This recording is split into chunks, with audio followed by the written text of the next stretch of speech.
Hi pilots and co-pilots, Brian here. Just have another video today about utilities, tricks, tips, other applications to help support us in the flight sim world. Today's isn't specific to X-Plane, but is rather a document and book management system I use for all my flight sim needs.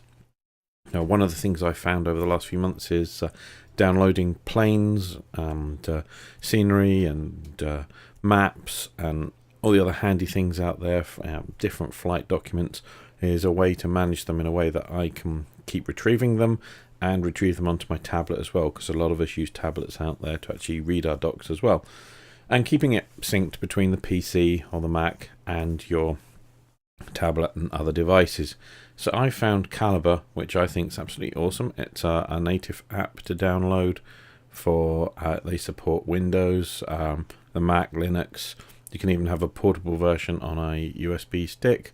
So it's great for that. It's free to download. It's a donation. So once you've got it installed, it comes up on your screen like this, where you can see here I've only at the moment put in about 23 different documents, and I have them all in here. These all happen to be PDFs, so you can see here I bought, it's the documentation that came with my Cutlass that I bought from Alabeo. I have the DA40 and the DA42, so everything I've got regarding these, and I've only just started tagging them as well, so I thought I'd make a video while I was in the middle of doing this. Here you can see down the bottom here I've got the different manuals and so on that came with the 767 for X-Plane that I bought a little while back, but I haven't been brave enough to fly yet. So here I've tagged it with Boeing and with 767. So as my collection of documents increases, I can easily from within the PC search for, say, 767 and boom, narrow it down, which might not seem that bad when you've only got 20 documents or so, but I'm figuring that as the collection grows, that it will make management of my documents a lot easier. You can change the titles of the documents, and it manages about the storage. You don't have to worry about the storage structure on your PC. So one of the things you can do to actually modify your documentation for the metadata that's attached to it is you go up here and you click on, well, first of all, let's say you click on add books to actually add books. Now you can't see this on your screen. Actually, let's show you from here. You can, nope, you can't see the drop down either. There's the option to add books from a single directory, add books from multiple directories, including subdirectories.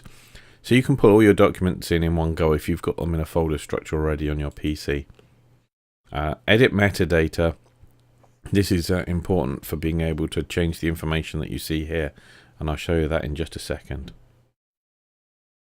So here you can see I've clicked on the edit metadata for this particular document. So I can change the title of it, I can change the author, and also the sorting order of it. I can give it IDs, I can give it tags. If I'm going to add publisher information in, I can do that as well. You could rate your own documents if you want, and you can put comments in here to back it up as well. Basic flight manual for the F767. There we go. And we've got it's stored as a PDF. Now I can actually set the cover. I can add a format, so I could convert that to EPUB if I've got a say some of you have got an ebook reader and you have some great manuals and documentation, but they're only in PDF. This will actually convert that to an EPUB document and store it as well, so that you can retrieve it onto your EPUB devices. So you can change all of this information. If it's a published book, you can put the ISBN number in here and download metadata, and it will pull down all the information from, say, Amazon or Google and populate that all in here and populate all the correct information here. But mine are all coming from the aircraft sim manufacturers, so it's not like they have ISBN numbers to deal with. But here's an example that if I was to put an ISBN number in there, I could click download metadata at the bottom here, and that would pull that down. So I guess the next key thing you're thinking is, well, that's fine, but I could just have left them in the folders and somehow connect my tablet up and pull them across or pull them to my other device. Well, here's the wonderful thing I love with this is that up here you can see connect and share. I've got the mouse over here. If I click on that and click on Start Content Server, that'll actually start up a web server which I can access then from any device in my house on my home network, so across Wi-Fi to my tablet or from PC as well, and retrieve the documentation that way. So I'm going to bring that up and show you that. Hold on a second.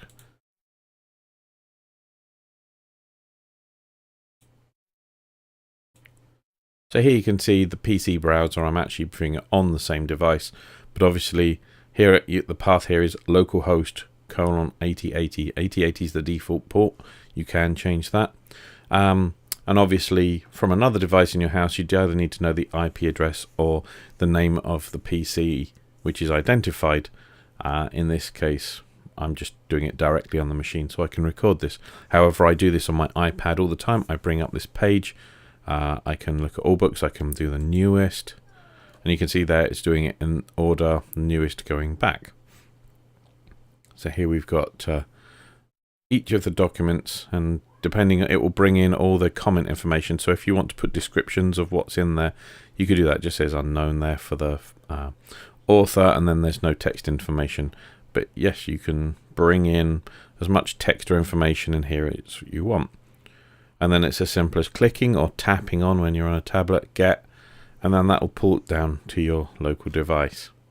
So I can do that. And on my machine, it's asking, do I want to open that up in Adobe Acrobat? No, trying to find all the different folders. So if I look all the way down, yep, 1 to 23, that's all of my documents that I've currently got in this system. But of course, then I can do the keyword searches. So I can say search for 767.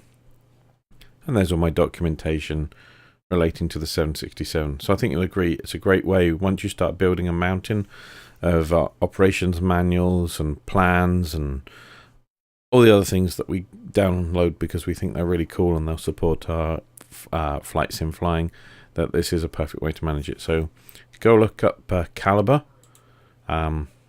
The path to get it is HTTPS. Well, I've got calibre-ebook.com. Be careful when you do the search, certainly not on Yahoo and other ones. They bring up a lot of non-official Calibre links.